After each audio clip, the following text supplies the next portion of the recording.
कोई भी मोटर रहता है तो उसको स्टार्ट करने के लिए स्टार्टर का यूज किया जाता है। जो स्टार्टर रहता है वो हाई स्टार्टिंग करंट को रिड्यूस कर देता है, क्योंकि अगर high starting current direct motor में अप्लाई होगा तो जो मोटर का वाइंडिंग रहता है वो बर्न हो सकता है, या फिर उसका जो कम्यूटेशन प्रोसेस होता है वो खराब हो सकता है।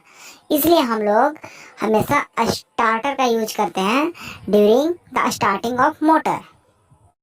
डिफरेंट टाइप का स्टार्टर होता है जिसका यूज इंडक्शन मोटर को स्टार्ट करने के लिए किया जाता है, जैसे stator resistance starter, rotor resistance starter, star delta starter, auto transformer starter, direct online starter. इस वीडियो में हम लोग स्टेटर रेजिस्टेंस स्टार्टर के बारे में बात करेंगे, उसका वर्किंग कंस्ट्रक्शन सब कुछ देखेंगे। तो यार आप भी अगर अच्छे से जानना चाहते हो तो प्लीज वीडियो को कंटिन्यू देखो। स्टेटर रेजिस्टेंस स्टार्टर एक टाइप का डिवाइस होता है जिसका यूज इंडक्शन मोटर के हाई स्टार्टिंग करंट को रिड्यूस करने के लिए किया जाता है। कंस्ट्रक्शन, स्टेटर रेजिस्टेंस स्टार्टर में 3 ठो वेरिएबल रेजिस्टेंस का यूज किया जाता है। जो वेरिएबल रेजिस्टेंस होता है वो स्टेटर वाइंडिंग के साथ सीरीज में कनेक्ट रहता है। जो 3 फेज एसी सप्लाई होता है वो वेरिएबल रेजिस्टेंस के साथ कनेक्ट रहता है। वर्किंग, जो 3 ठो वेरिएबल रेजिस्टेंस होता है उसका जो पोजीशन रहता है वो वेरी कर सकता है, ठीक है। और वो जो वेरिएबल रेजिस्टेंस होता है वो स्टेटर वाइंडिंग के साथ कनेक्ट रहता है। जो स्टेटर वाइंडिंग होता है उसका कनेक्शन या तो स्टार में रहता है या फिर डेल्टा में रहता है। जब हम लोग 3 फेज एसी सप्लाई रेजिस्टेंस के अक्रॉस देते हैं तो वहाँ पे वोल्टेज ड्रॉप होता है।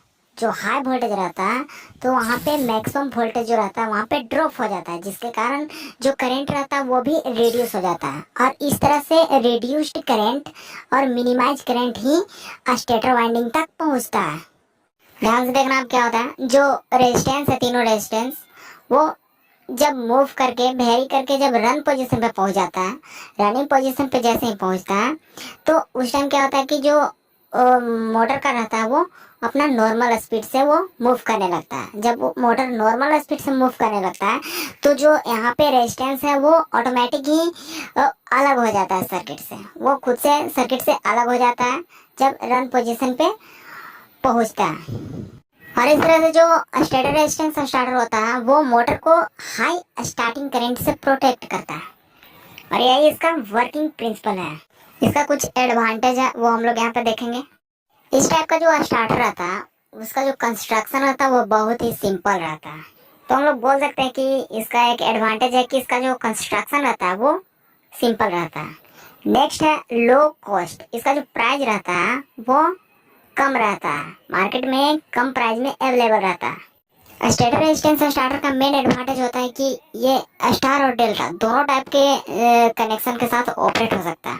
जो स्टेटर वाइंडिंग रहता है मोटर के, जो स्टेटर में जो वाइंडिंग किया हुआ रहता है वो या तो स्टार में रहता है या तो डेल्टा में रहता है, तो ये दोनों टाइप के कनेक्शन के साथ ऑपरेट हो सकता है। डिसएडवांटेज, इसका मेन डिसएडवांटेज है कि इसमें लार्ज पावर लॉस होता है, क्योंकि ज़्यादा से ज़्यादा जो वोल्टेज रहता है वो रेजिस्टेंस के अक्रॉस जो रहता है वो ड्रॉप हो जाता है, तो इससे लार्ज पावर लॉस अकर होता है। इसलिए इस टाइप का स्टार्टर का ज़्यादा यूज नहीं किया जाता है।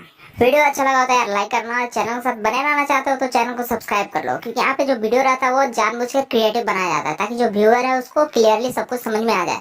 तो फिर मिलते हैं नेक्स्ट वीडियो में। थैंक्स।